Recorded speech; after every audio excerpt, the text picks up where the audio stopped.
In the village of Alcaria, lying at the edge of the Atlas foothills and governed by the nearby town of Marwa, life centered around just a few essential places: the village office and the elementary school.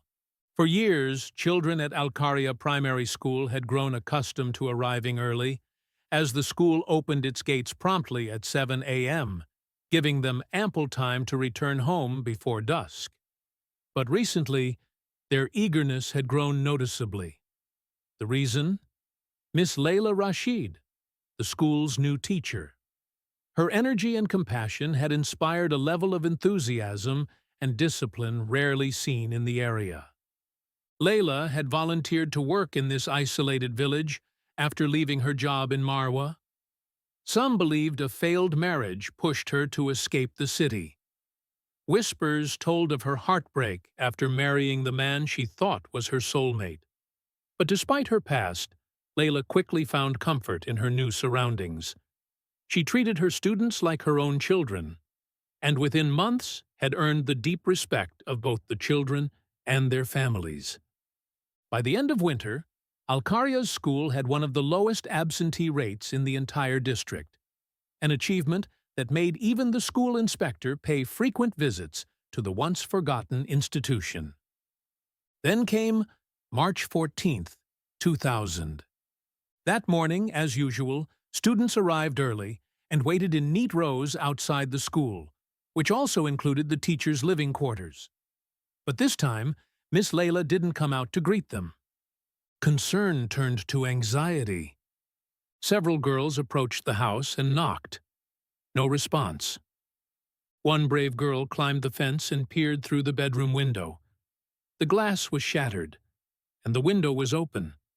She called out, panic rising in her voice, before rushing to the nearest house to get help.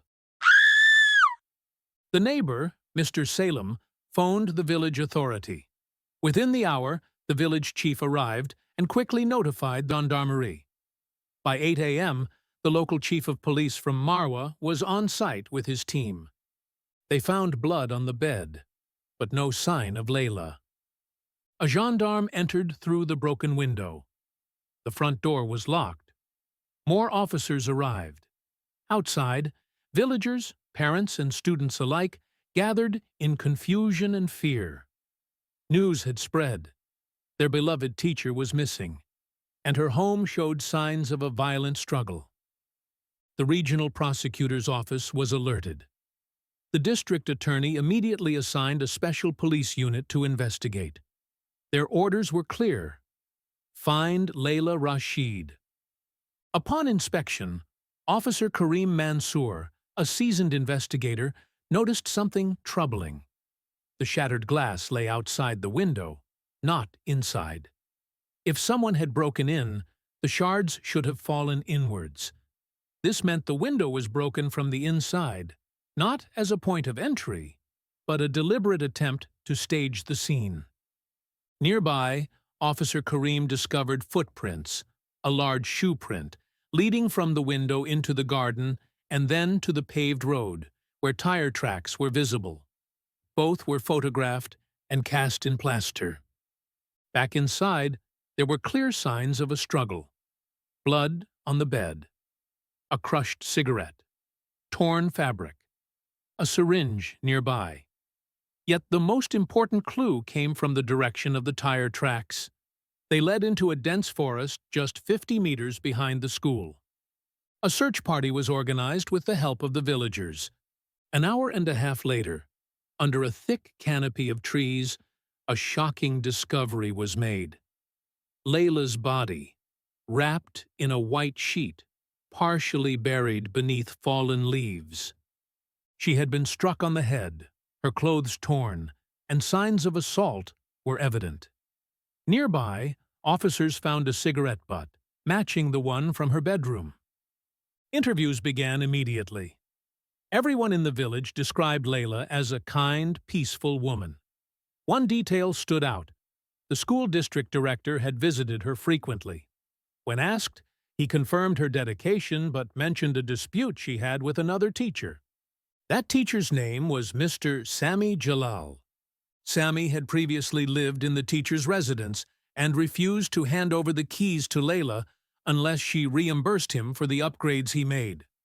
The dispute escalated until the education board forced Sammy to vacate the property. He was later transferred to another town. Officer Kareem went to Sammy's new address. His family claimed he hadn't been home for 2 days. As Kareem was leaving, Sammy's brother arrived and parked his car. The tire tread caught Kareem's eye. It matched exactly the prints found outside Layla's residence. The car was seized. Forensics confirmed. The tire marks were identical. Sammy's brother, once brought in, denied knowing Layla, but admitted loaning the car to his brother. Faced with mounting evidence, Sammy was arrested. At first, he denied everything, but after learning his brother had told the truth, he broke down. He confessed that he had always wanted a relationship with Layla. She repeatedly rejected him. Angry and bitter, he used a duplicate key he had secretly kept from his time living in the teacher's house. In the early hours of March 14th, he entered her bedroom. When she saw him, she screamed. He grabbed her by the hair and struck her head against the bed frame multiple times. When she stopped moving, he realized she was dead.